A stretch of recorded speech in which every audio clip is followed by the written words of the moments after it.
할렐루야. 오늘도 하나님을 가까이 함이 내게 복이라고 말씀하신 하나님께서 여러분들에게 복 있는 날로 살아가게 하실 줄 믿습니다. 함께 나누실 말씀은 요한계시록 3장 20절 말씀입니다. 볼지어다 내가 문 밖에 서서 두드리노니 누구든지 내 음성을 듣고 문을 열면 내가 그에게로 들어가 그와 더불어 먹고 그는 나와 더불어 먹으리라. 아멘. 우리 주동산교회 연초 하나님께서 주셨던 비전은 하나님을 가까이 하는 해로 안식년 또 7년째 맞이하는 하나님의 거룩한 안식의 복이 우리들에게 주어졌고 또 그것을 누리고 있습니다. 그 가운데 우리에게 하나님께서 이 안식의 가장 큰 복은 하나님을 가까이 하는 그 복이 되겠습니다. 오늘 성경의 말씀은 오늘 우리들에게 주님의 음성이 우리의 삶을 풍성하게 한다라는 제목으로 여러분의 삶에 오늘 주님의 음성이 여러분의 삶에 풍성해지기를 주님의 이름으로 축복합니다. 라오디게아 교회에 보내었던 그 서신은 오늘 우리 현대를 사는 성도들에게 있어서 참 중요한 메시지라 생각이 듭니다. 이 라오디게아 교회 하면 보통 여러분들이 알고 계신 것처럼 뜨겁지도 아니하고 차지도 아니하고 미지근한 그런 영적인 상태를 예수님께서 말씀하시면서 이런 교회들을 향한 또 이런 성도들을 향한 중요한 메시지가 바로 주님의 음성을 듣게 되기를 바라시는 그 하나님의 마음을 우리가 읽을 수가 있습니다. 왜 이들이 이렇게 차갑지도 않고 뜨겁지도 않고 미지근해졌느냐 하면 그들의 영적인 상태가 어떠한지 자신을 알지 못하고 바라볼 수 없는 그런 상태였기 때문에 그렇습니다. 세상의 것들로 또 우리의 삶을 어둡게 만드는 여러 가지 세상의 환난과 근심과 고난 때문에 우리의 영적인 현실을 바라보지 못하는 그런 무지에서 비롯되었음을 알게 됩니다. 그래서 예수님께서 처방하시기를 너희들에게 불로 연단한 금을 너희에게 줘야 되겠다. 그리고 자신이 입은 그 옷, 흰 옷을 너희에게 주어서 너희들의 상태가 어떤지를 보게 해주겠다. 그리고 마지막으로 안약까지 너희에게 눈에 발라서 바로 볼 수 있게 해주겠다. 그렇게 말씀하시면서 오늘 20절 이 말씀에 볼지어다 너희에게 주의 음성이 들려질 것이다. 그래서 문 밖에서 주께서 너희를 향하신 그 음성을 너희가 듣게 되면 문을 열어라. 그래서 주와 함께 먹고 마시고 풍성한 삶을 살기를 바라신다는 것이 주님의 초청이 되겠습니다. 오늘을 사는 여러분들, 오늘 우리가 주님께 가까이 하고 주님이 내 안에 내가 주님 안에 살아가는 그런 주님과 가까이 하는 시간을 보내고 계십니까? 아니면 그렇지 못하고 자신을 보지 못하고 이 풍성함을 놓치고 있으십니까? 자신은 행복하다고 하지만 실제적으로 자신의 내면은 굉장히 불행하게 여겨지고 자신은 부유하다고 여기는데 자신의 영혼은 가난하고 배고프고 있지는 않은지요. 오늘 주님께서는 우리에게 다시 한번 우리를 초대하시는데 주님께서 오늘도 우리 가까이 와 계십니다.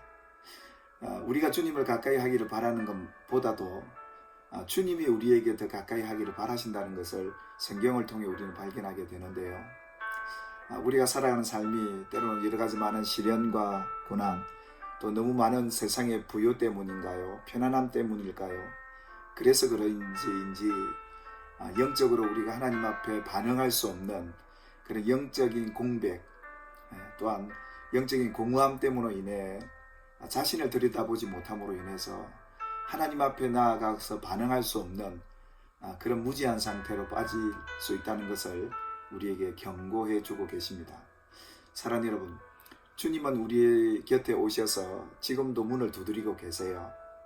네가 지금 삶이 어떠하든지 내가 너를 부르고 있으니 문을 열어다오, 문을 열어다오. 예수님께서는 억지로 문을 열고 쳐들어오지 않으시고 문을 열어주실 것을 기다리고 계십니다.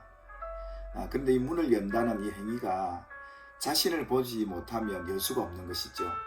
내가 얼마나 영적으로 가난한 자인가, 내가 얼마나 영적으로 공허한 자인가, 주님이 보실 때 내가 정말 불쌍한 자인가, 이것을 바로 깨닫는 자만이 이 문을 열 수 있는 것이 되는 거죠.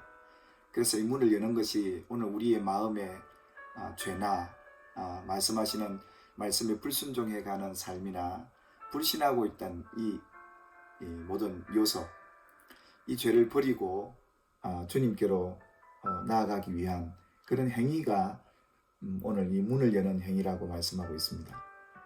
사랑하는 여러분, 세상의 것들을 주님보다 더 사랑하고 의지하고 계십니까? 오늘 주님을 바라보기보다 세상의 것들로 우리 마음이 가득 채워져 있습니까? 오늘 주님은 우리에게 초청합니다. 내가 문 밖에 서서 두드리노니 내 음성을 듣거든. 우리가 사는 길은 예수님의 음성, 주님의 음성을 듣게 되어야 살게 되는 것이죠. 그래서 복 있는 자는 항상 여호와의 말씀을 즐거워해서 주야로 묵상하며 내 자신이 지금 옷을 벗고 있는 상태인지 눈이 멀어진 상태인지 내가 얼마나 세상에서 가난한 자인지 이것을 알려주는 것이 말씀이겠죠.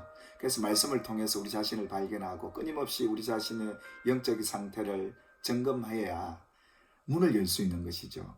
그래서 누가 내게 어떤 음성이 들려지든 여러분이 개인적으로 성경을 펼쳐서 말씀을 보는 가운데 자신을 발견하게 된다면 문을 열고 이제 주님의 음성을 듣게 될 텐데 그분의 음성을 들을 수 있는 그 문을 여는 행위가 오늘 우리 삶 가운데 결단으로 주어지게 되길 바라고, 그래서 문을 열게 되면 죄에서 돌이켜서 내 자신을 보고 이 회개하는 절차를 통해서 우리는 주님께 가까이 갈 수 있는 것이죠.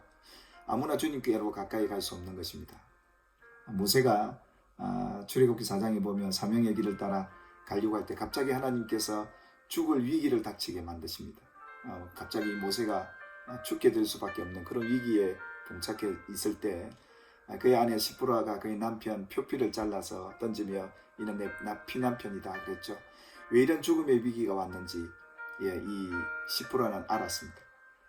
그것을 알아차린 내 남편에게 허물과 이런 연약함이 있음을 알고 표피를 잘라 하나님 앞에 드렸을 때 그 죽음에서 그 위기에서 이겨나가는 그런 모습을 보게 되듯이 아무리 하나님을 잘 섬기는 주의 종이라 할지라도 주의 백성이라 할지라도 자신한 이런 허물과 죄가 있는 가운데는 하나님께 가까이 나아갈 수도 없고 사명을 감당할 수도 없기에 오늘 이런 위기를 만나게 하셨던 것이죠. 결국 우리의 삶의 위기는 하나님을 가까이 할 때임을 우리는 잊지 말고 오늘도 사랑하는 여러분, 삶의 어떤 위기에 닥쳤든지 내 삶이 영적으로 어떤 차지도 덥지도 않는 그런 상태라는 사실을 알게 되기를 주의 말씀, 주의 음성을 통해서 발견하게 된다면 여러분이 하나님을 가까이 하는 복 있는 자가 될 것입니다. 그렇게 그 음성을 듣고 여러분의 마음의 문을 여시면 주님이 오셔서 그 모든 죄를 사하시고 여러분을 부유한 자로, 정결한 자로, 가장 행복한 자로 세워주실 줄 믿습니다. 사랑하는 여러분, 우리 지동산교회 모든 성도들이 올 한 해 우리가 가졌던 그 표대로 하나님을 가까이 하는 복 있는 하루가 되기를 주님의 이름으로 축복합니다. 여러분을 사랑하고 축복합니다. 할렐루야.